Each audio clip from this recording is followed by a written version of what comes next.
So, Death Note. Yeah, I gotta be honest. I gotta come clean. I did not finish the show. But before I say anything bad about it, I want to say I think it's absolutely amazing. I would recommend it to anyone. It's actually one of my favorite shows, which I know sounds crazy considering I didn't finish it. But hear me out. Alright, so immediately this show had me hooked. And that's no exaggeration. I was watching like 7 episodes a day. I was going through it quick. It's that good. I'd watched it a really long time ago, but I really didn't remember much of anything. So this rewatch was basically a fresh start. So Death Note is one of those shows that really thrives off of its writing. It's built off of an amazing concept. We really haven't seen much like it. How can you really, I don't even know how you would write something like it.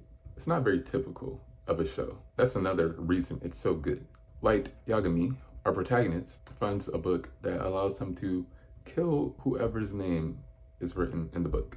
And using this power, he wants to clean up the world of criminals and people he deems evil. And with that, you have his Shinigami Ryuk. So basically, this dude went from a top student, well, I guess he stayed a top student, but he went from just being a top student to wanting to be God. Then you have L, our antagonist, the super smart detective that spends all his time trying to solve the case of who's killing all these people and how they're doing it. It's a really cool concept. Yeah, so when I was watching it, I had a faint trace of the story in my head. And when I say faint, I mean really faint.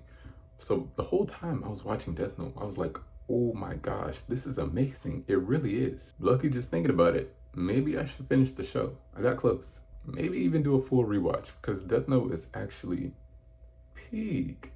And I know what the title says, but I can't deny greatness.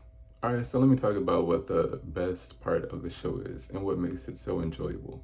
You might get why I dropped it from this, but the thing that made it so good was the push and pull chess match between Light and L.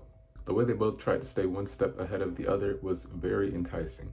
It was literally a chess match the entire time, and each slip up had drastic consequences. I'm being completely serious when I say I'm going to rewatch it eventually. I'm low-key getting hyped just thinking about it. Alright, so I've given the show its rightful props. I've said it's good in like 100 different ways. So now I can say why I actually dropped it. And this is gonna be a spoiler, kinda obvious, but I dropped the show when my goat, L, died. L died on episode 25.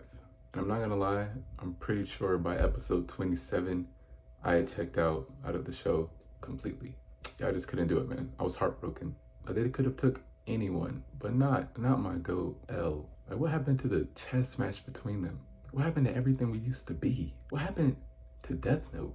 Honestly, for me, it just lost its spark.